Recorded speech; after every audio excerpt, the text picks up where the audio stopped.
आनंद घन, परात्पर पूर्ण परब्रह्म प्रकाश भगवान परमात्मा आणि त्या भगवान परमात्म्याच्या कीर्तन रूपी सेवेसाठी निवडलेला आजचा हा अभंग कोणाचा आहे म्हणाल तर पांडुरंग रायाचे एक कनिष्ठ भक्त, आळंदी पंढरीची वारी करणारे महान वारकरी संत श्री जनार्दन स्वामींचे शिष्य, ज्यांनी एकनाथी भागवत लिहिली, अभंग गाथा लिहिला, ज्यांच्या गवळणीने संपूर्ण महाराष्ट्रातून निघालेला आहे असे पैठण निवासी संत.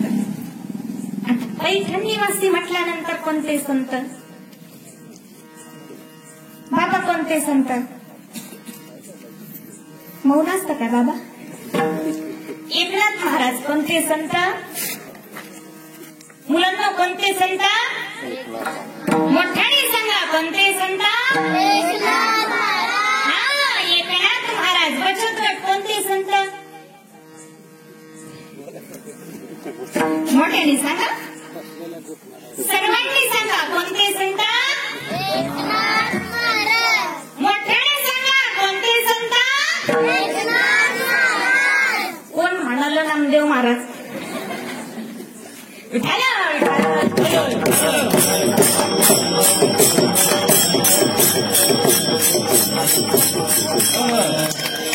अर्थात अभंग नाथ महाराजांचा आहे. प्रसंग सप्ताहा निमित्ताचा आहे. सप्त्याचे 13वे वर्ष आहे. 13वेच ना? 13वे वर्ष आहे. 13व्या वर्षातली आपली दुसऱ्या दिवसाची सेवा आपल्या सर्वांच्या वाट्याला आलेली आहे. ज्यांच्या माध्यमातून तुम्हा सर्वांचे दर्शन घडले असे असणारे आमचे राजकर भाऊ, त्यांनीच फोन केला होता आणि त्यांचे दर्शन ज्यांनी घडवले ते आमचे धायगुडे महाराज, शिंदे महाराज.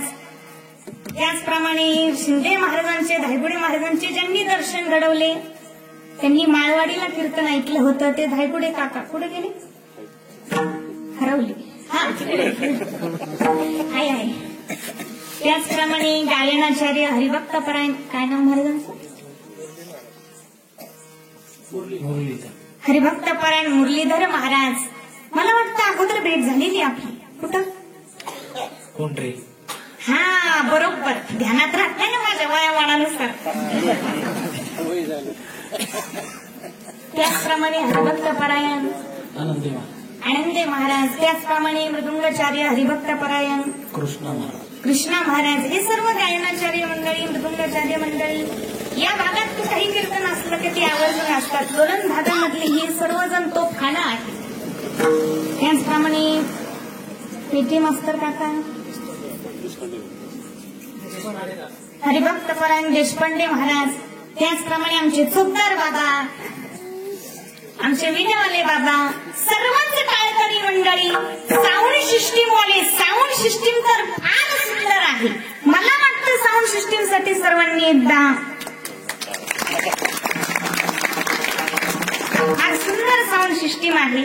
त्याचप्रमाणे जमलेले सर्वच भाविक भक्त, या ठिकाणचे सर्वच कार्यकर्ते मंडळी. मला काही सर्वच कार्यकर्त्यांची नावं माहिती नाही. काल आमच्या रसकर भाऊंना फोन केला होता. म्हणलं महाराज कीर्तन किती वाजता आहे? फोनवर वडील बोलले होते. वडिलांचा आवाज आणि उद्याचे कीर्तनकार कोण? दम महाराज. त्यांचा आवाज सारखाच आहे.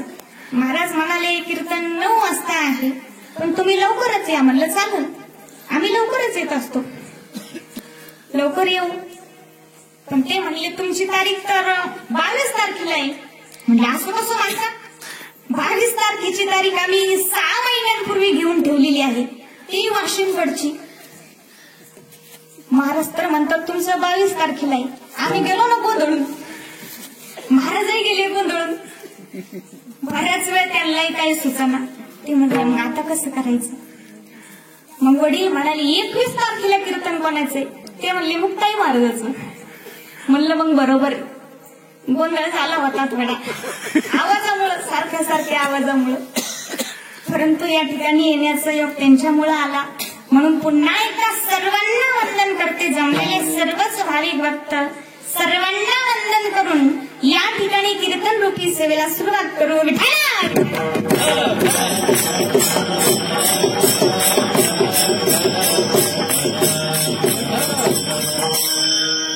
अभंग नाथ महाराजांचा, या नाथ महाराजांचा अधिकार जर आपण पाहिला तर देवाने सुद्धा नाथ महाराजांच्या घरी पाणी वाहिले. किती वर्ष?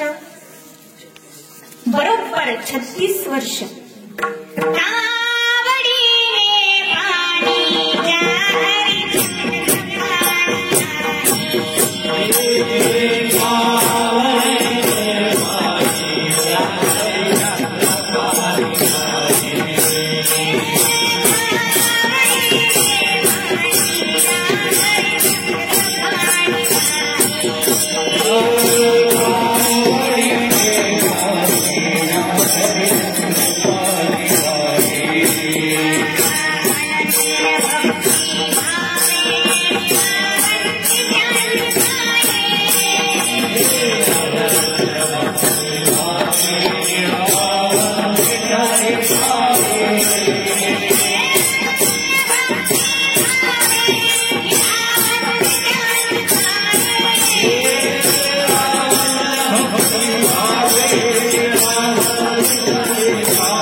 नुसते 36 वर्ष पाणी वाहिले नाही, स्वयंपाक सुद्धा केला श्रीखंडाच्या रूपाने. एवढंच नाही हो, नाथ महाराज जर देवपूजेला बसले तर या देवाने फुलांच्या माळा आणून द्याव्या, फुलांचे हार आणून द्यावे. नाथ बैसले देव पूजेला आणून देतो पुष्पमाला. नंदाचा नंदन भासितो नाथा घरी चंदन भासितो नाथा घरी चंदन.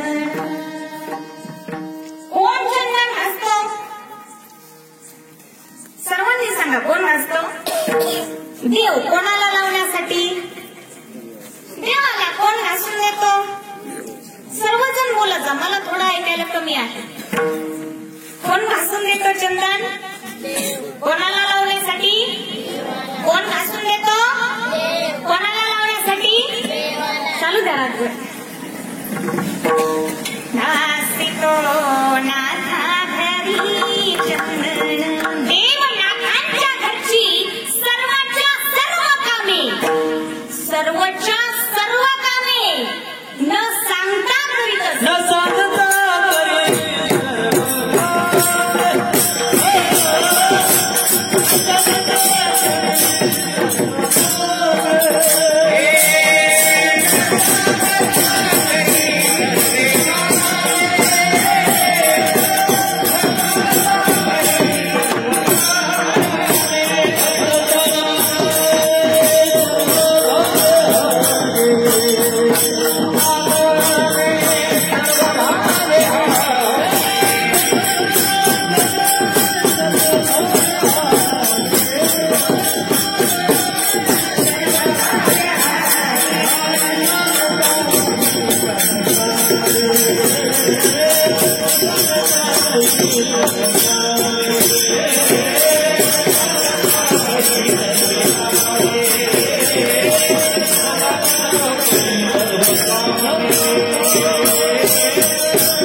अवघ्या गाठी भक्त समागमे सर्व भावे हरिण सांगता करी सर्व कामे एवढा अधिकार होता नाथ महाराजांचा. आपली बायको सांगूनही ऐकत नाही. काका ऐकते का? काका गाजले. एका जणाने मित्राला फोन केला. मित्र भेटायला आला. मग बायकोला फोन केला. अगं 40 वर्षानंतर माझा मित्र भेटलेला आहे. तो घरी जेवायला येतोय. त्याला स्वयंपाक बनव, मेथीची भाजी बनव, थोड्या आळूच्या वड्या बनव, आळूच्या वड्या, थोड्या कोथिंबीरच्या वड्या बनव, वरण भात असतो, चपाती बनव, भाकरी बनव, जी लागेल ते खाईन. चपाती खाईन तर भाकरी खाईन. काकड्या गाजर सगळ्या कापून ठेव. अर्धा तास घरी आधी सांगत होता. अर्ध्या तासाने बायकोचा फोनवरून आवाज आला. This service is not available on this number. ये सुविधा इस नंबर पर उपलब्ध नहीं है. ही सुविधा या नंबरवर उपलब्ध नाही. अशी आपली बायको असते. नाथ महाराजांच्या घरी देव न सांगता कामे करीत असेल एवढा अधिकार होता नाथ महाराजांचा. अशा नाथ महाराजांचा भारुड प्रकरणातील अभंग आपण आज कीर्तन रूपी सेवेसाठी घेतलेला आहे.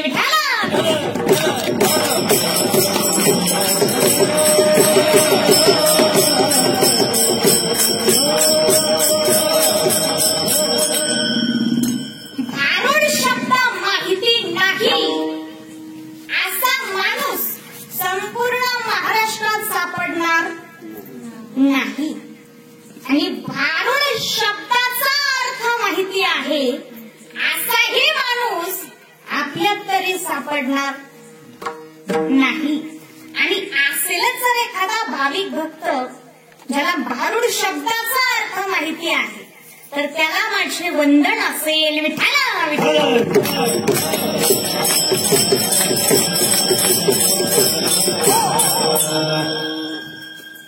भारुड शब्दाचा अर्थ सांगते, ध्यान देऊ नाही का?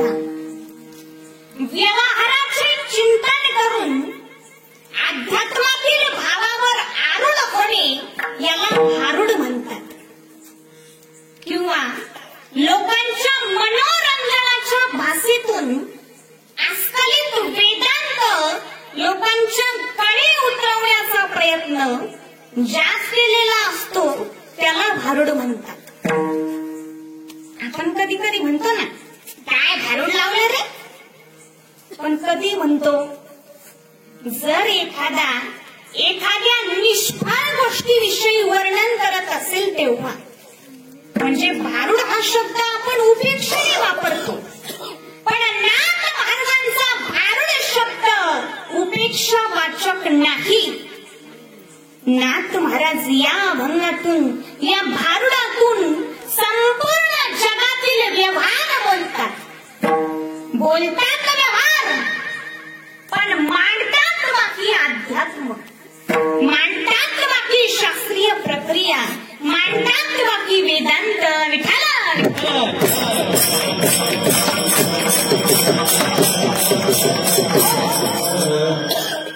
या अभंगातून नाथ महाराजांनी संसार बोललेला आहे. काय बोललेला आहे? मोठ्याने सांगत जा सर्वांनी. हा संसार. नाथ महाराजांनी या समाजाकडे एक नजर फिरवली तर एक त्रिकालबाधित सत्य आढळून आले. ते सत्य अध्यात्मातील नाही, परमार्थातील नाही, ते सत्य या संसारातील, या जगराहाटीतील. त्या सत्याची प्रत्येक जण निंदा करतो, पण प्रत्येक जण आचरणात सुद्धा आणतो. तुम्ही म्हणाल असं कोणतं सत्य आहे ज्याची प्रत्येक जण निंदाही करतो आणि आचरणातही आणतो? तर ते सत्य म्हणजे, ध्यान देऊन ऐका, ते सत्य म्हणजे भावाभावातून, आई वडिलांतून वेगळी निघली. आवडत नाही. आवडते का कोणाला? बाबा तुम्हाला आवडते का? मला खरं सांगा बरं, तुम्ही वेगळे निघले नाही का? निघले की नाही? मग मी जे सांगितलं ते खरंय ना? वेगळे निघले कोणालाच आवडत नाही, पण वेगळे निघल्याशिवाय पर्यायच नाही.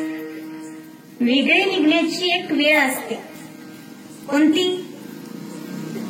बचत गट कोणती? कोणती? लग्न. लग्न झाल्याशिवाय कोणी वेगळं निघत नाही. लग्न झाल्यानंतर वेगळे निघण्यासाठी कारणीभूत असते ती स्त्री किंवा पत्नी. ती नवऱ्याला प्रलोभन देते, अहो पतिराज तुम्ही वेगळं तर निघा, मग मी बघा असा संसार करते ते.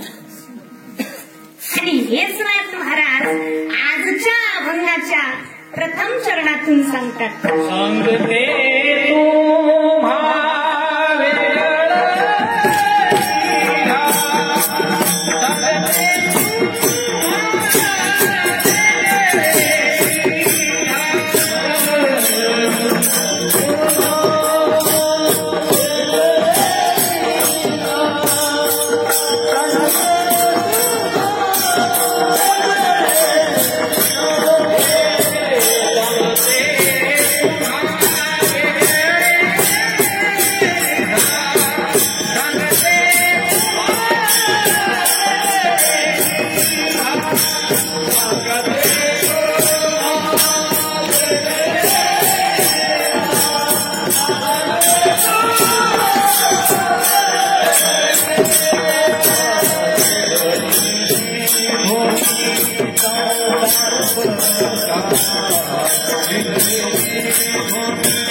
सांगते तुम्हा वेगळे निघा, वेगळे निघुनी संसार बघा. वेगळे निघण्यासाठी ती आपल्या पतीला प्रलोभन देते का?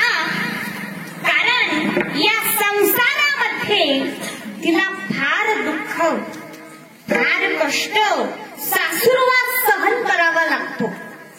ही जी स्त्री आहे ही सून नावाची स्त्री आहे. स्त्रियांचे 3 प्रकार आहेत. कोणी सुना, कोणी लेकी, कोणी एकी स्वतंत्र.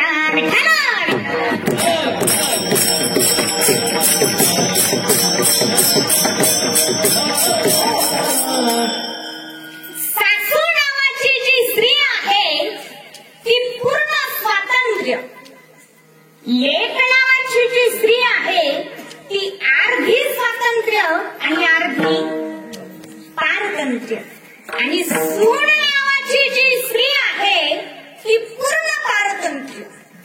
आणि पारतंत्र्य म्हटलं का दुःख आलंच. पूर्वीच्या सुनाला तर फार दुःख होतं. पूर्वीची सून पहाटे 4 वाजता उठायची. किती वाजता? कोणत्या 4? पहाटेच्या 4 वाजता उठून दळण दळायला बसायची. पूर्वी जात्यावर दळण दळले जायची. आता ते जातच राहिलं नाही. आता गिरण्या आल्या. पूर्वीच्या सासवा वाट्यावर मसाला वाटायच्या. हे हे हे दुखून जायचं. आताच्या बाया मिक्सर चालू केला का झालं का? सांगा बरं कशा सासवा जाता खड्या खायच्या नाही. एका सुनलं तर गाणंच लिहिलं आहे. सासूबाई आत्याबाई दळदळून आल्या, आमच्या काळात गिरण्या आल्या. सासूबाई आत्याबाई दळदळून आल्या, आमच्या काळात गिरण्या आल्या.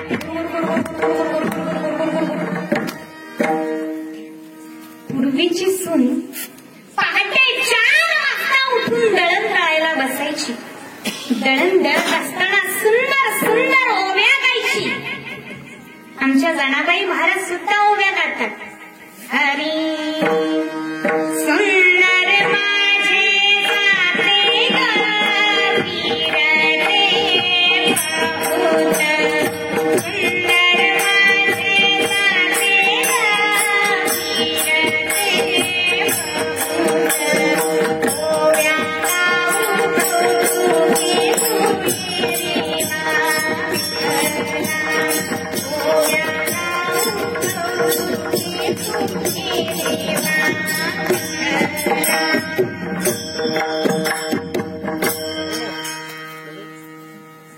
सुंदर सुंदर ओव्या गायची. महिला मंडळ म्हणता का तुम्ही माझ्या पाठीमाग? म्हणा म्हणा, मोठ्याने म्हणा. सुंदर माझे जाते ग फिरते बहुत,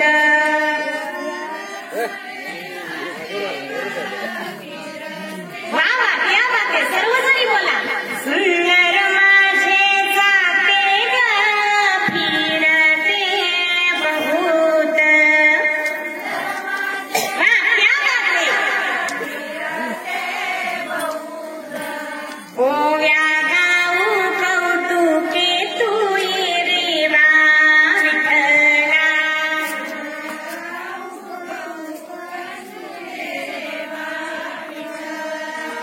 ये रे बा विठ्ठला, तू ये रे बा विठ्ठला, ओव्या गाऊ कौतुके तू ये रे बा विठ्ठला.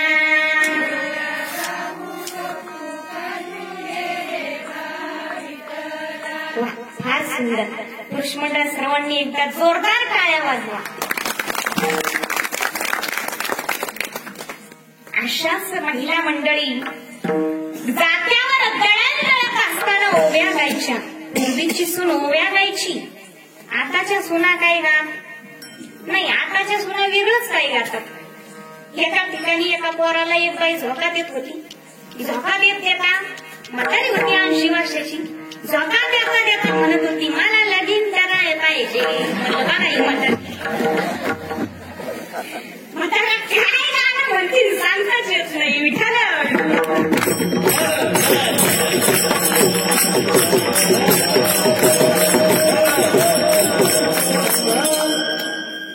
त्या सुनाला ढकलून टाकायचे, नुसते उचलून टाकायचे नाही, त्या शेणाच्या गौऱ्या थापायच्या. गौऱ्या म्हणजे काय हेच काहींना माहिती. एकदा मी रस्त्याने चालले होते. रस्त्याने एक काका फोटो काढत होते. भिंतीवर गौऱ्या थापलेल्या होत्या, त्याचे फोटो काढत होते. म्हणलं, काका तुम्ही या भिंतीवरच्या गौऱ्यांचे फोटो कशाला काढता? ते काका म्हणले, बाळ मी या जगातील विशेष गोष्टींचा संग्रह करत आहे. म्हणलं, काका ह्याच्यात काय विषय ते? काका म्हणाले, अगं बाई मला सांग, हे गाईचं शेण आहे की नाही? म्हणलं, हो गाईचं शेण आहे. म्हटले, ते गाई हे शेण टाकण्यासाठी एवढ्यावर गेलीच कशी? मी म्हणलं, काका ती स्टूलवर उभी राहून गेली असं.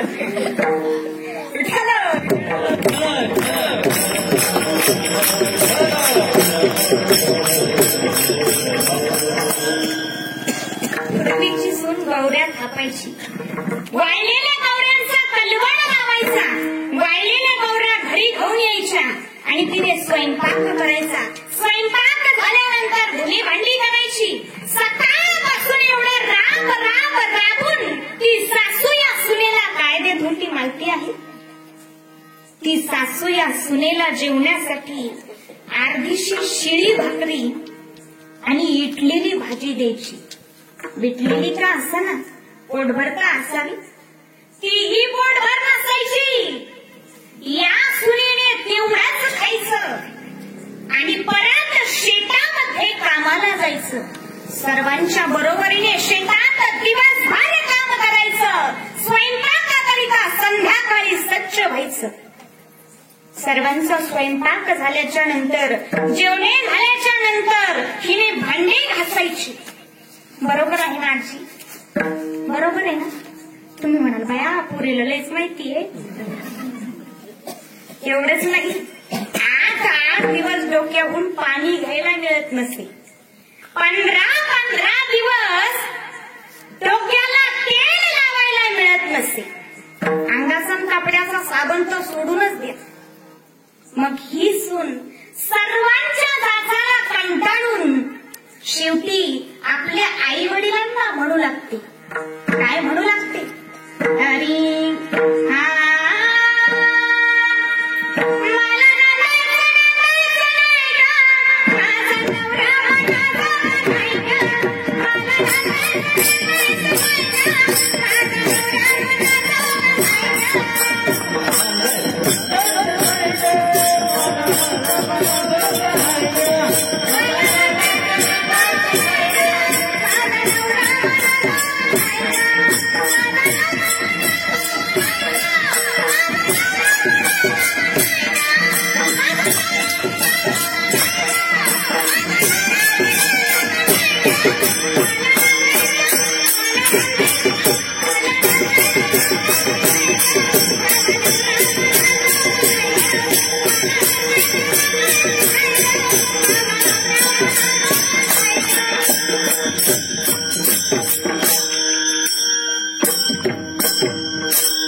त्यांना लेट करून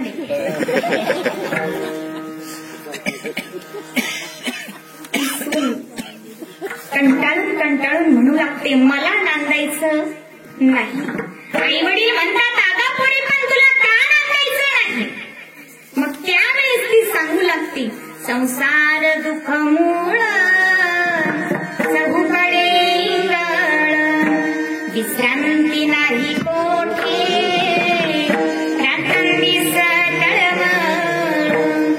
या संसारामध्ये जिकडे पाहावे तिकडे दुःख म्हणून मला नाचायचं नाही.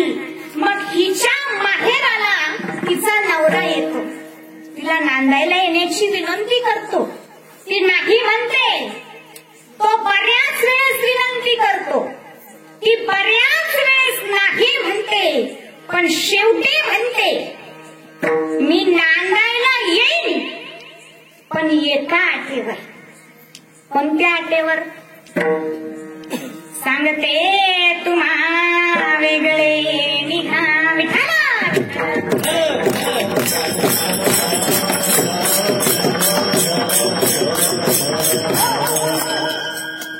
हे झालं व्यावहारिक स्त्रीचं वेगळं निघणं. आता आपण पाहू आध्यात्मिक स्त्रीचं वेगळं निघणं. नाथ महाराज या ठिकाणी बुद्धिरूपी स्त्रीचं आयोजन करतात. आणि ती बुद्धिरूपी स्त्री आपल्याला वेगळं निघायला सांगते. पण कशातून? या फलकट आणि असार असणाऱ्या संसारातून, या खोट्या आणि अनात्म संसारातून. फलकट तो संसार, या ठिकाणी जे सार आहे त्या सारामध्ये स्थिर होण्यास सांगतात. सार म्हणजे काय? आमटी. सार म्हणजे शब्दशः अर्थ घेऊन नका. शब्दशः अर्थावरून फार मोठा गोंधळ होतो. एकदा एक पाटील मुलगी बघायला आली. पाटलाने मुलीला प्रश्न केला तुला काय काय येतं? ती म्हणली सगळं येतं. पाटील म्हणले गाता येतं का? ती म्हणली येतं. पाटील म्हणले मग गाऊन दाखव. ती म्हणली वाळू वाचलाय. गाऊन जमलं. पाटील म्हणले वाळू दे. हे येणं बाहेर गेलं मुठभर वाळूच घेऊन आलं. पाटील चक्कर एवढेच बेशुद्ध झाले. परत शुद्धीवर आले आणि म्हणाले का ग बाई तुला आणखी काय काय येतं? ती म्हणली बरंच काही येतं. राग येतो, ताप येतो, कंटाळा येतो, वैताग येतो. पाटील म्हणले अगं बाई इंग्लिश जमते का इंग्लिश? ती म्हणती जमते ना. इंग्लिश पण जमते पण सोड्यासोबत. इंग्लिश शब्दशः अर्थावरून एवढा मोठा मंगळ होतो. विठाला विठाला.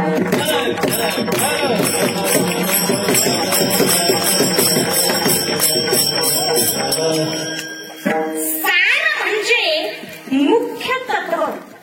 दुधाचे सार काय आहे? पुरुष म्हणतात दुधाचे सार काय आहे? तूप. काय आहे? तूप. मला सांगा, सर्व वनस्पतींमध्ये सार काय आहे? बरोबर, तुळस. दागिन्यांमध्ये सार काय आहे? पहिला मंडळ, दागिन्यांमध्ये सार काय आहे? जर्मल.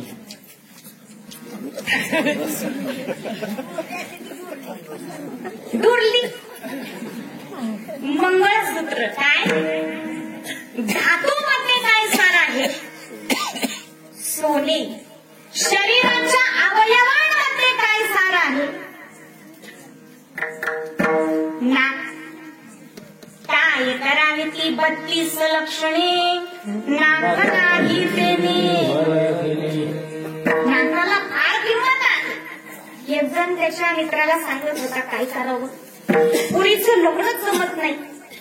त्यांनी विचारलं का हो, पोरगी गोरीपान नाही का? त्यांनी सांगितले अहो लई गोरीपान आहे. मग शिकलेली नाही का? अहो डबल ग्रॅज्युएट. मग नेमकी अडचण तरी काय आहे? पुरीला स्वयंपाक येत नाही का? अहो स्वयंपाकामध्ये उत्तम सुगरण आहे. मग नेमकी अडचण तरी काय आहे? अडचण फक्त एकच आहे, तिला नाक नाही. नाकाच्या जागी फक्त 2 छिद्र आहेत. मग ती कशी बोलत असेल याचा तुम्हीच विचार करा. विठाला.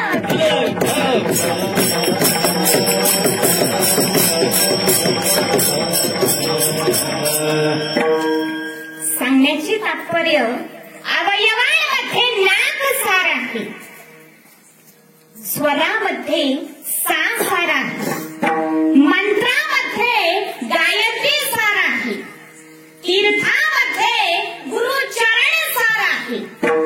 खऱ्या शिष्याला तीर्थयात्रेला जाण्याची अजिबात गरज नाही. त्याला गरज आहे गुरुकृपेची. आणि गुरुकृपा त्याच्यावरच होते ज्याचे मन गुरुचरणावर लीन असते. गुरुचरण सार आहे. पारमार्थिक कार्यांमध्ये द्वादशी सार आहे. व्रतामध्ये एकादशी सार आहे. पूजेमध्ये ब्राह्मण सार आहे. पण कोणता ब्राह्मण? 5 वाजता कबड्डी खेळणारा ब्राह्मण. 5 वाजताची कबड्डी कळाली का? पण 5 वाजताची कबड्डी नाही कळाली? एक उदाहरण सांगते अगोदर. टाळी वाजवून भजन करा. विठाला.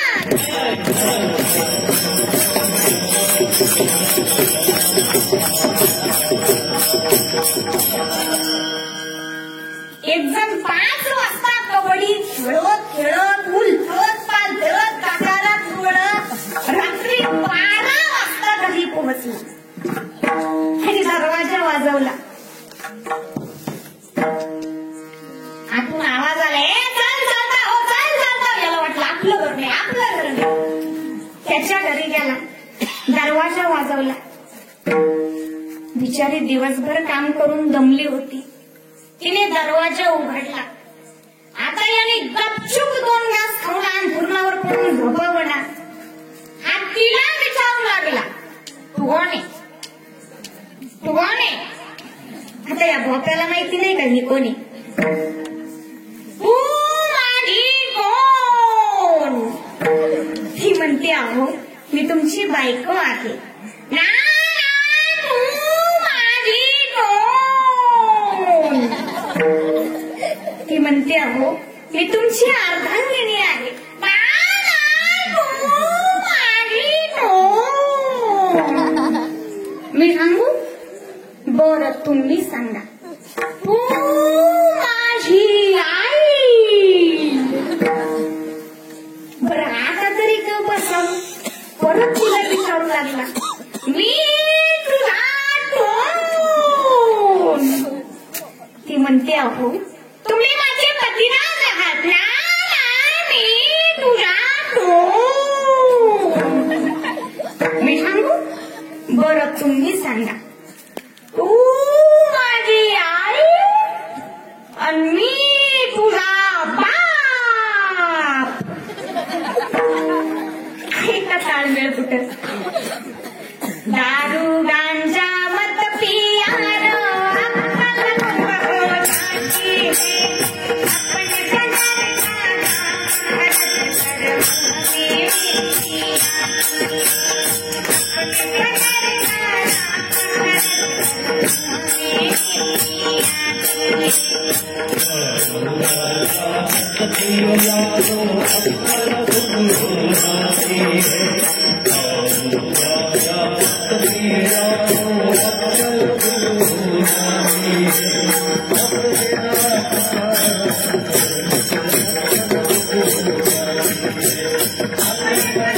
पूजेमध्ये सार नाही. पूजेमध्ये कोणता ब्राह्मण सार आहे? ब्रह्म जाणयति इति ब्राह्मणः.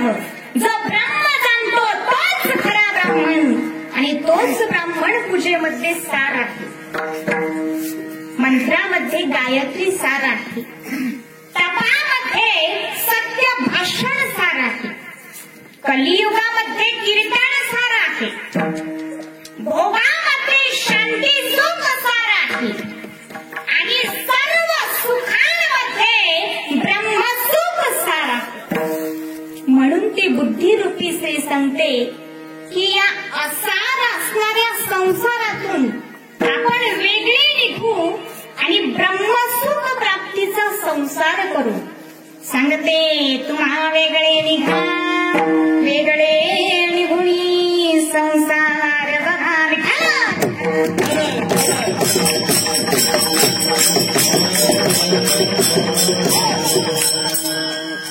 पण या संसारामधून वेगळं का निघायचं? कारण हा संसार करता करता आता मी फार शिनले, फार भागले, फार वैतागले आणि हेच नाथ महाराज बंदाच्या द्वितीय चरणात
बारकैता शिनले भारी, सासू सासरा घातला भरी.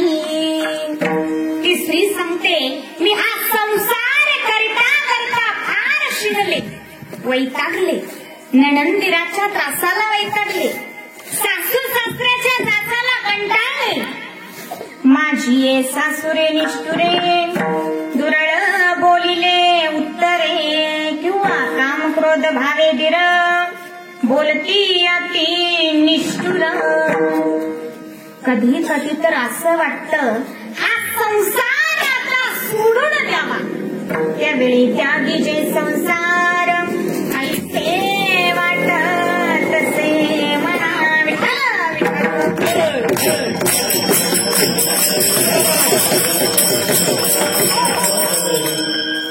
ती सून सर्वांच्या त्रासाला वैतागते आणि कंटाळून कंटाळून शेवटी देवीला नवस करते.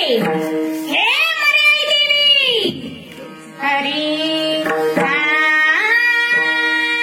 सत्वर पावगे मला भवानी ऐकून, सत्वर पावगे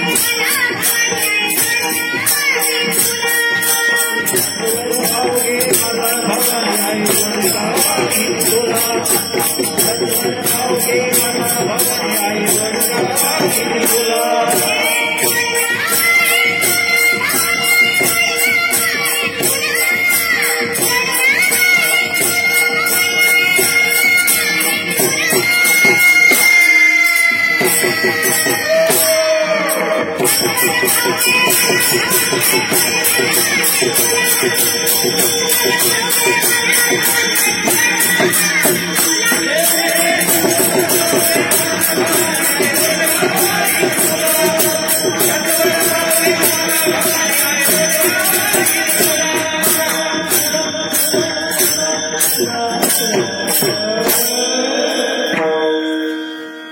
ती देवीला नवस करते. हे देवी, ज्यांच्या पासून मला त्रास होतो त्यांचा तू बंदोबस्त कर. सर्वप्रथम नाव घेते ती सासऱ्याच. सासरा माझा गावी गेला, तिकडेच खपवी त्याला. सासरा म्हणजे कोण? महिला मंडळ. सासरा कोणाला म्हणायचं? अगं बया, तुम्हाला सासरा माहित नाही का? सासरा कशाला म्हणायचं? नवऱ्याच्या बापाला. हा झाला व्यावहारिक सासरा. अध्यात्माच्या दृष्टीने जर पाहिले तर सासरा म्हणजे कोण? तर सासरा म्हणजे अहंकार. आणि पारमार्थिक कार्यामध्ये अहंकार हा बाधक असतो. नवे नवे परमार्थाचा अहंकार सुद्धा बाधक असतो. आपण म्हणतो ना, मी एवढे कीर्तन ऐकले, मी एवढ्या तीर्थयात्रा केल्या, मी एवढे पारायण केले, हा सुद्धा अहंकारच आहे. आणि हा तर फार मोठा अहंकार आहे. देवाला किळा एवढा अहंकार सुद्धा सहन होत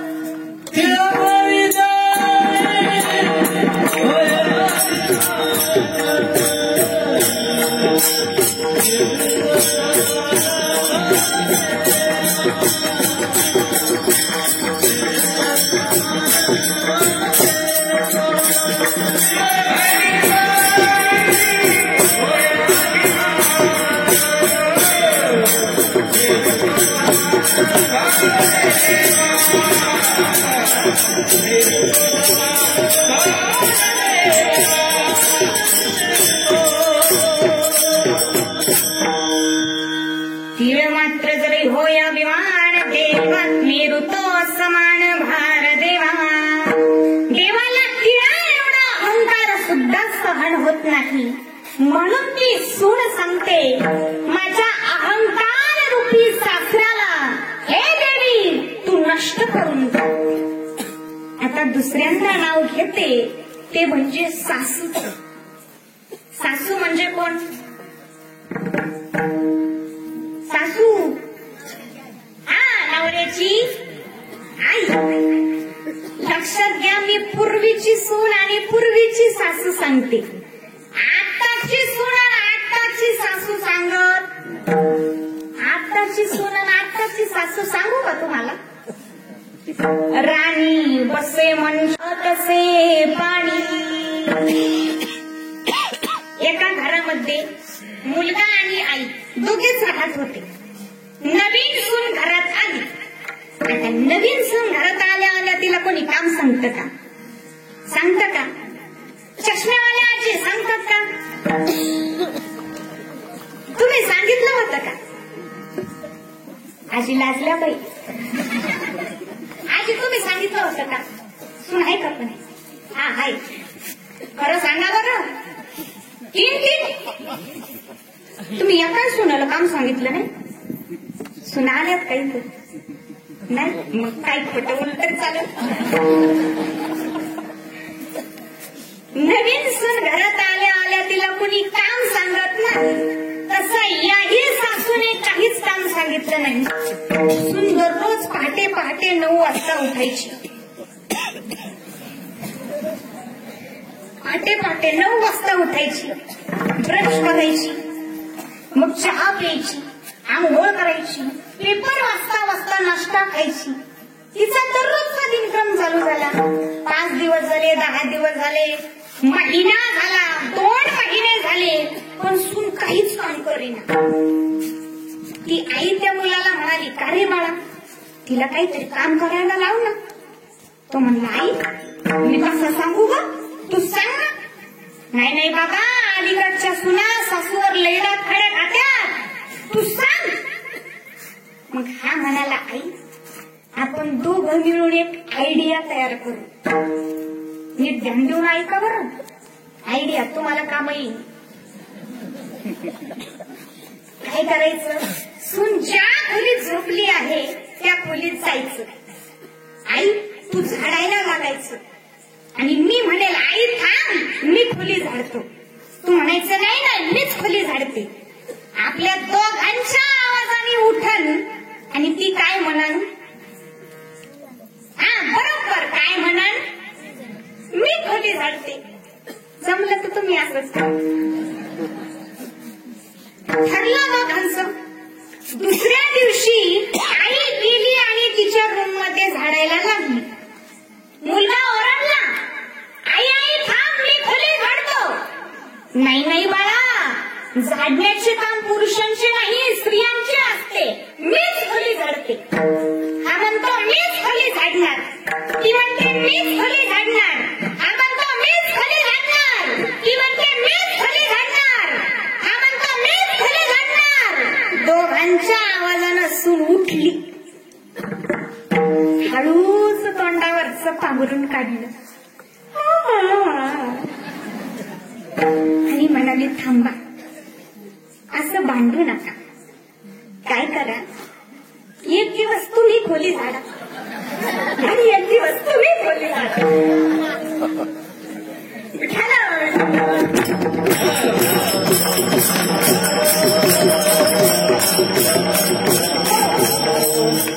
ही अलीकडची सून. मी अगोदर जी सांगत होते ती पूर्वीची सून. ती पूर्वीची सून देवीला नवस करते. नवस करताना नाव घेते ते म्हणजे सासूचे. सासू माझी जाच करती, लवकर निर्दारी तिला. ही सासू कोण? नवऱ्याची आई. ही झाली व्यावहारिक सासू. अध्यात्माच्या दृष्टीने जर पाहिली तर सासू म्हणजे कोण? तर सासू म्हणजे कल्पना. कल्पना म्हणजे कल्पना नावाची स्त्री नाही. मनात ज्या कल्पना येतात, जे विचार येतात, त्या कल्पना. कल्पना माणसाला परमार्थात स्थिर होऊ देत नाही. कीर्तनाला जाऊ का नको? तीर्थयात्रेला जाऊ का नको? गळ्यात माळ घालू का नको? मनात काय विचार येतील सांगताच येत नाही. कल्पनेची सासू हिचा बहु असे जाचू. म्हणून ती म्हणते, माझ्या कल्पना रूपी सासूला हे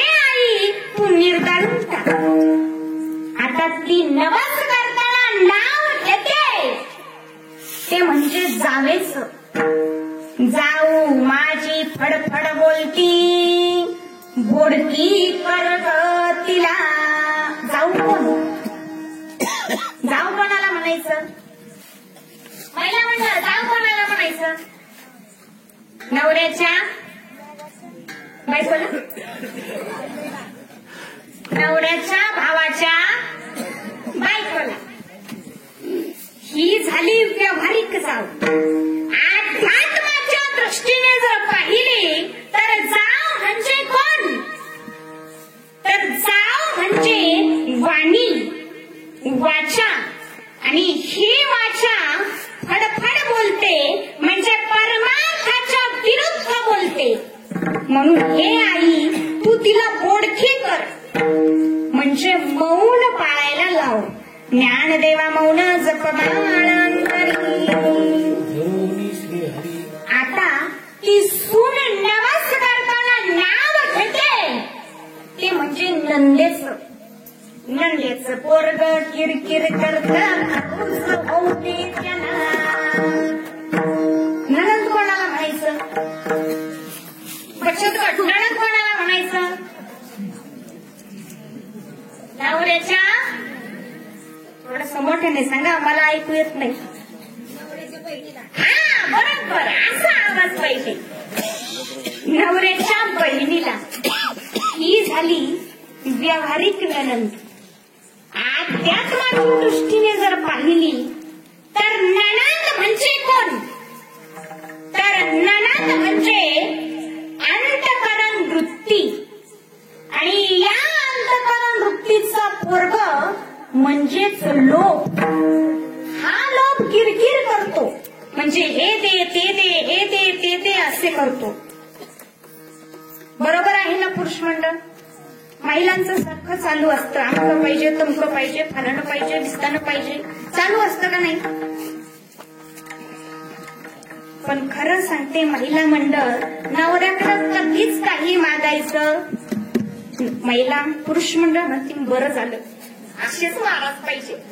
हिचं सारखं टुंगलं चालू असतं. कानातलं पाहिजे, नाकातलं पाहिजे, पायातलं पाहिजे, गळ्यातलं पाहिजे, हातातलं पाहिजे, डोळ्यातलं पाहिजे. नाही, डोळ्यात नसतं नाही. याच्यातून एकदा सुटलं बुवा. पण ध्यानात ठेवा पुरुष मंडळी, पत्नीच्या अंगावर अलंकार असणं हे पतीचं भूषण आहे, भूषण. आणि अलंकार असावेच. महिला बरं झालं, 4 दिवाळा झाल्या मी टोळा टोळा म्हणते. पण मी इकडून टोळा म्हटलं का यांच्या पोटात गोळा उठतो.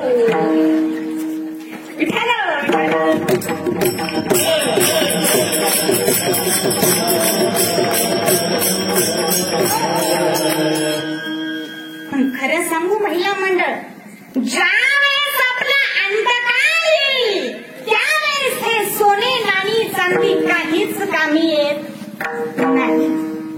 सज धज के जिस दिन मौत की,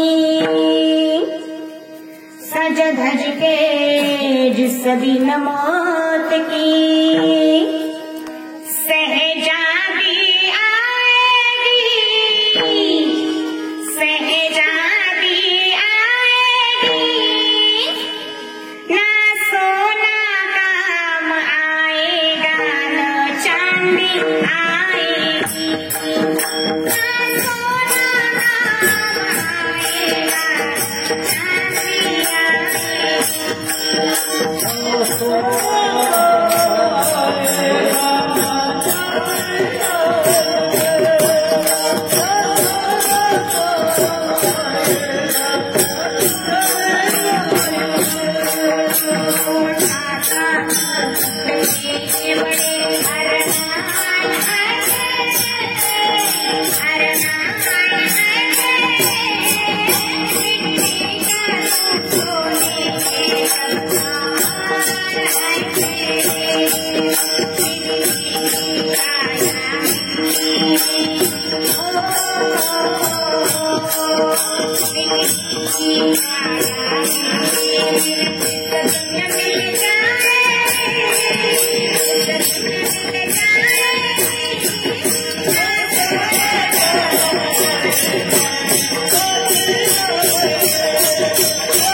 से लिए कठिन तेरा खाली होगा, तेरा खाली होगा।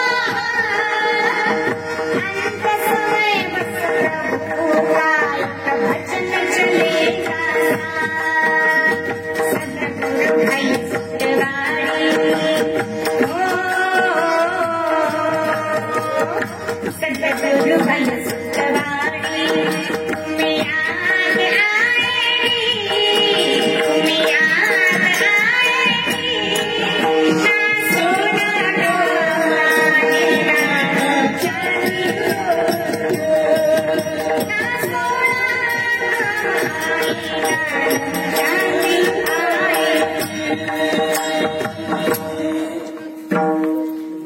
ज्यावेळेस संध्याकाळ येईल त्यावेळेस सोने चांदी काही कामी येत नाही, पण माणसाचा लोभ हा किरकिर करत असतो. हे पाहिजे, ते पाहिजे, सोनं पाहिजे, अमकं पाहिजे, तमकं पाहिजे. म्हणून ती स्त्री म्हणते, नंदेचं पोरग किरकिरी करत खरूच होऊ दे त्याला. नंदेचं पोरग म्हणजे लोभ. आणि शेवटी ती स्त्री सांगते, एका जनार्दनी सगळेच जाऊ दे, एकटीच राहू दे मला. अशी का मी एकटी राहिले, माझ्यामध्ये निर्माण होतील, मला प्राप्त होतील ते म्हणजे भक्ती प्रेम. प्रेम आणि याच प्रेमाची उपमा नाथ महाराज गव्हाला देतात. आणि हेच नाथ महाराज अभंगाच्या तृतीय चरणातून सांगतात. संसार करिता सिंधले बहु, संसार करिता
संसार करिता शिनले बहु, दादल्या विकून आणले गहू.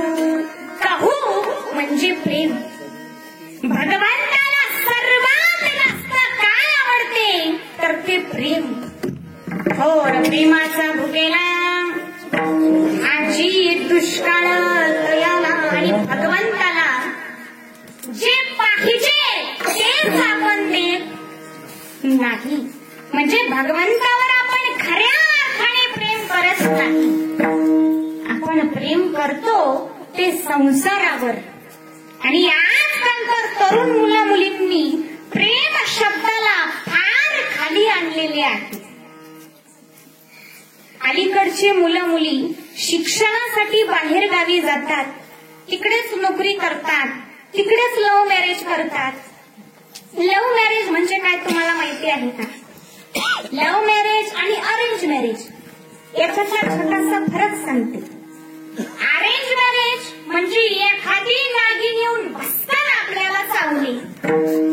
आणि लव्ह मॅरेज म्हणजे स्वतः तिच्याकडे जाणे, फुसफुस चाव मला, फुसफुस चाव मला, फुसफुस चाव मला, याला म्हणायचं लव्ह मॅरेज.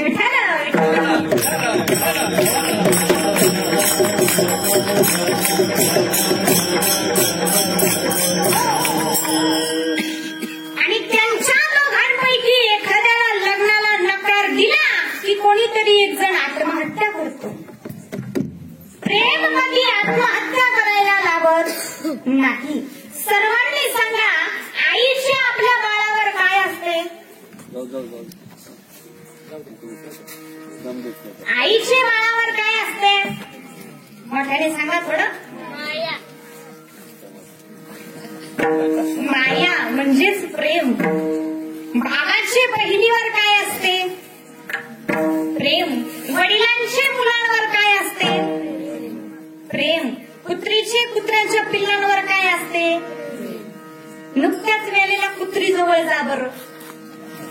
काय करते? बुलबुल्या सावती घुमती. कशासाठी? प्रेमासाठी.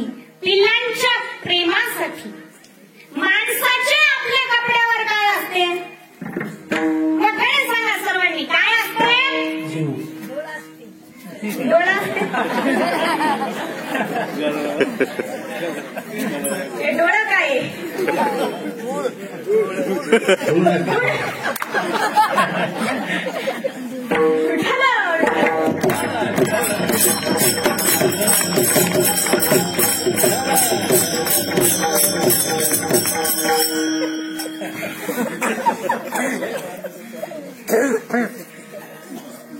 गायनाचार्याचे आवाजावर काय असते?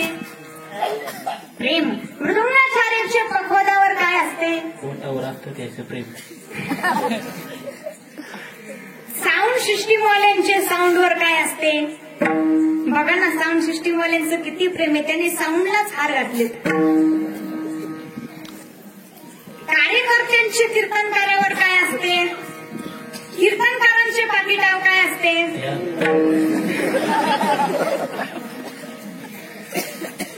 एकाच वाक्यात सांगते, प्रेमाशिवाय या जगात कुठलीच गोष्ट नाही.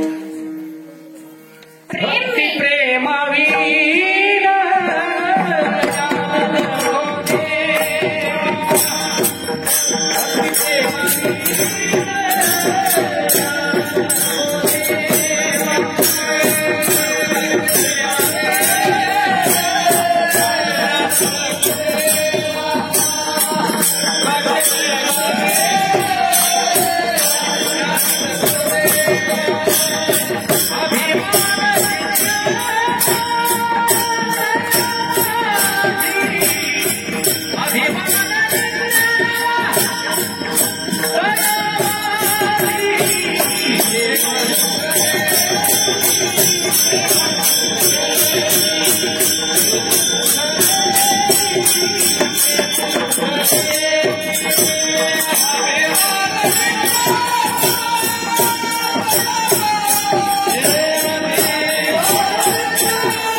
भक्तिप्रेमाविना ज्ञान नको देवा.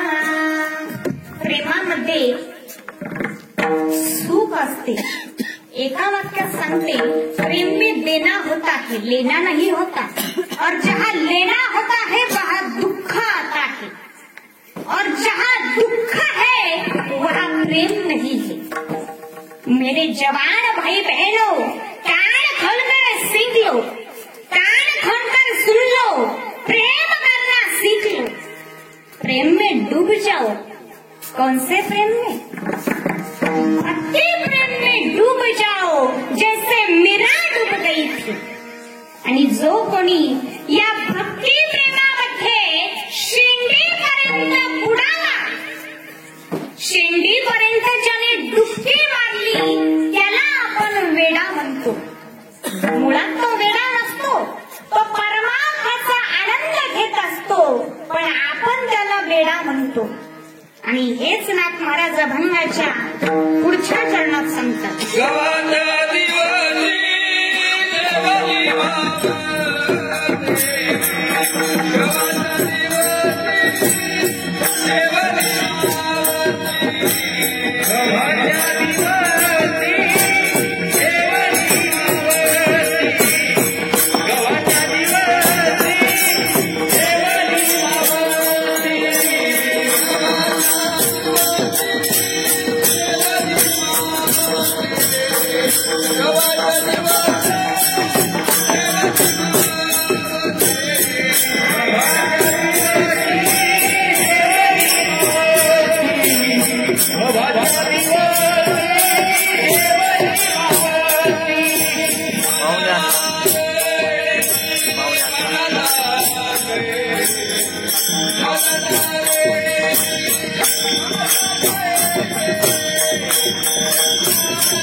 गावाच्या दिवशी जेवली मावशी मगला वेडी म्हणता कैशी.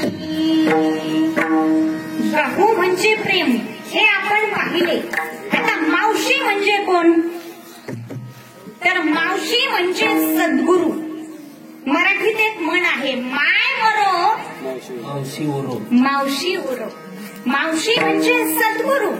आणि तिसरी सांगते की या सद्गुरूंना मी माझ्या प्रेमाने तृप्त केले. असे असून सुद्धा तुम्ही मला वेडी कशी म्हणता? मला वेडी म्हणता कशी? वेड्यांचे दोन प्रकार आहेत. पहिला वेडा जो कुठल्याच बंधनात नसतो, ज्याला काय खावं ते कळत नाही पण खातो, ज्याला काय प्यावं हेही कळत नाही पण पितो, ज्याला कुठं बसावं हे कळत नाही पण बसतो, ज्याला काय बोलावं हेही कळत नाही पण बोलतो. असा हा वेड्याचा प्रकार आहे. आणि तिसरी या वेड्यांमधली मुळीच नाही. वेड्यांचा दुसरा प्रकार, एखाद्या माणसाला एखाद्या गोष्टीचा छंद लागला, आपण म्हणतो तो माणूस त्या गोष्टीमध्ये वेडा झाला. हा वेड्याचा एक प्रकार आहे. आजकालची तरुण पिढी डीजे पुढे वरातीत मिरवणुकीस नाचण्यात वेडी होऊन जाते. इतके रंगून जातात, इतके रंगून जातात, इतके रंगून जातात तर त्यांच्या पॅन्टी सुद्धा रंगून जातात. परीक्षा जवळ आल्यानंतर विद्यार्थी अभ्यासात वेडे होऊन जातात, म्हणजे रंगून जातात. आजकालची तरुण पिढी फॅशन मध्ये रंगून गेलेली आहे, वेडी होऊन गेलेली आहे. एक दिवस काय होईल, एका गीतकारानं फार सुंदर गीत लिहिलेलं आहे. दुनिया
Thank you.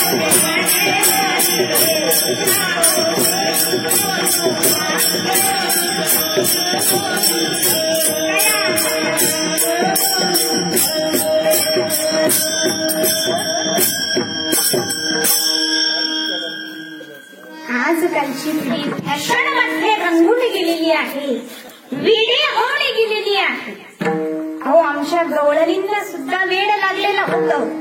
ऐसे वेड लाविले कान्हा गोवळिया.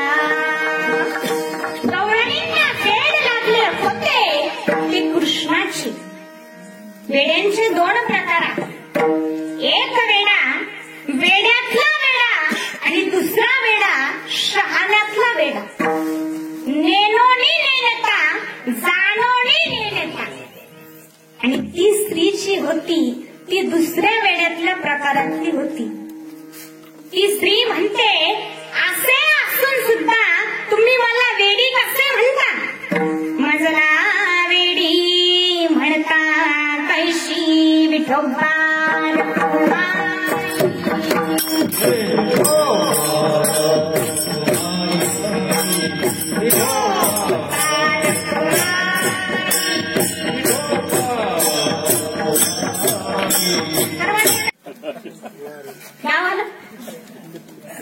देवाला कोणत्या? हा, म्हातारीने एकटीने मुलाला लहानसं मोठं केलं, त्याचं शिक्षण पूर्ण केलं, त्याच्या आवडतीची मुलगी शोधून त्याचं लग्नही लावून दिलं. घरात सून आली. आता घरात सून आल्यानंतर थोडी थोडी कुरकुर होते का नाही? आजी होते का? आजी तुमच्या घरात होते का? आजी लागल्या व्हायची. सगळ्यांच्याच घरात थोडी थोडी कुरकुर होतच असते. तशी यांच्याही घरात थोडी थोडी भांडणं व्हायची. भांड्याला भांडा लागतच. याचा त्रास त्या बिचाऱ्याला व्हायचा, आपल्याही घरातला त्रास त्या बिचाऱ्याला होत असतो. पण ध्यानात ठेवा पुरुष मंडळी, जसा तुम्ही तुमच्या आई वडिलांसोबत वागता, महिला मंडळी जसा तुम्ही तुमच्या सासू सासऱ्यांसोबत वागता, तशीच तुमची मुलं तुमच्या सोबत वागणार आहे. उलट त्याच्यापेक्षा जास्त. मग ते जीव लावणं असो नाही तर कपड्यात घालणं असो. त्यांच्याही घरामध्ये भांडणं व्हायची. एक दिवस दोघे नवरा बायको बेडरूम मध्ये बसून बोलत होते.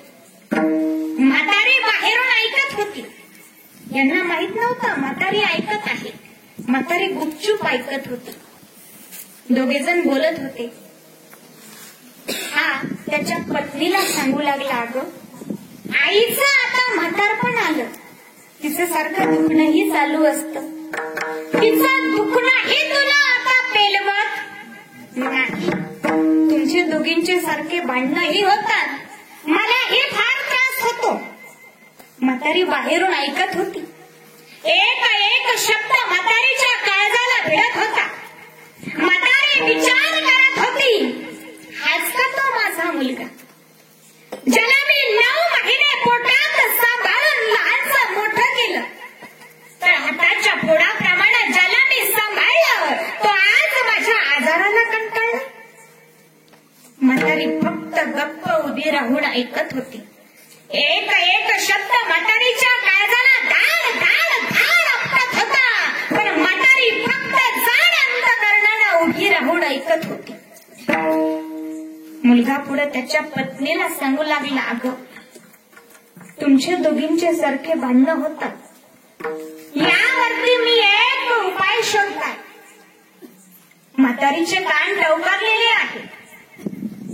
आपण आईला वृद्धाश्रमात टाकू आणि हे शब्द ऐकताच म्हातारीच्या काळजात खंजीर घुसावा अशा शब्दांचा मारा म्हातारीला बसला.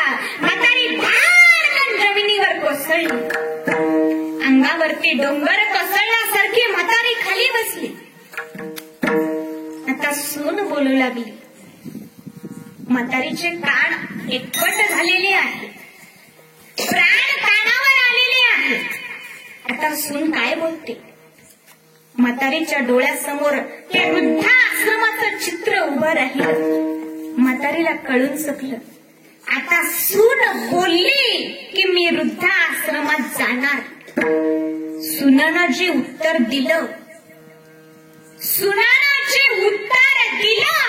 ते उत्तर ऐकून सासूच्या डोळ्यातून पाणी आलं. काय उत्तर दिलं तिनं?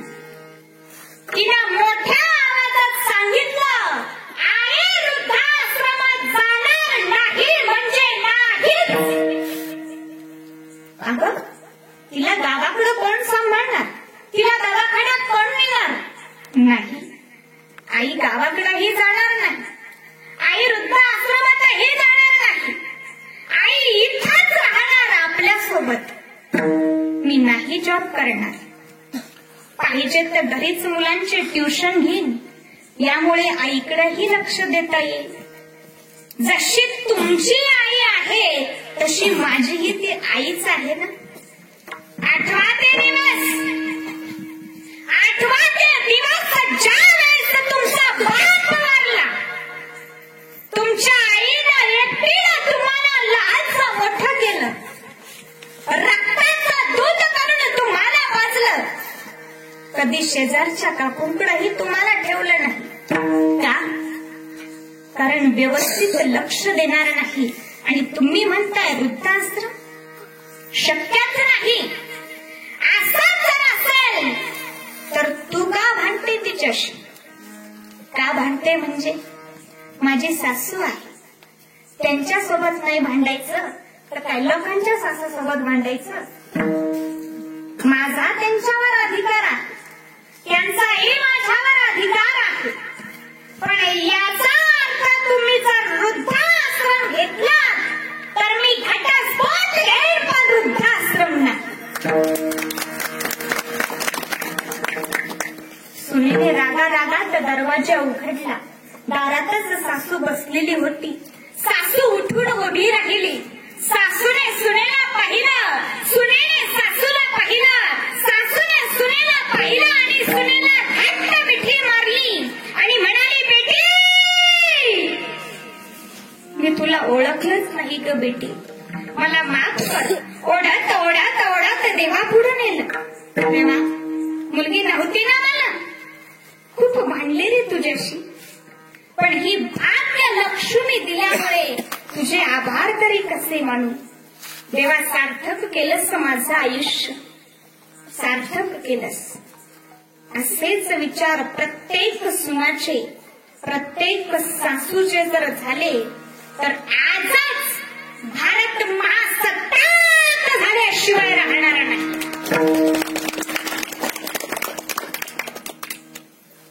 म्हणून आई वडिलांमध्ये देव पाहायला शिका. आई वडिलांमधून वेगळे निघू नका. आई वडिलांनी प्रेमाला सांभाळा, आई वडिलांना प्रेमाने सांभाळा. भावा भावांमध्ये प्रेम राहू द्या. आजच्या कीर्तनातून तुम्ही एवढं जरी घेतलं तरी माझं कीर्तन सफल झालं. एका जनार्दनी संसार केला, काम क्रोध देशोदडी गेला, ज्ञानेश्वर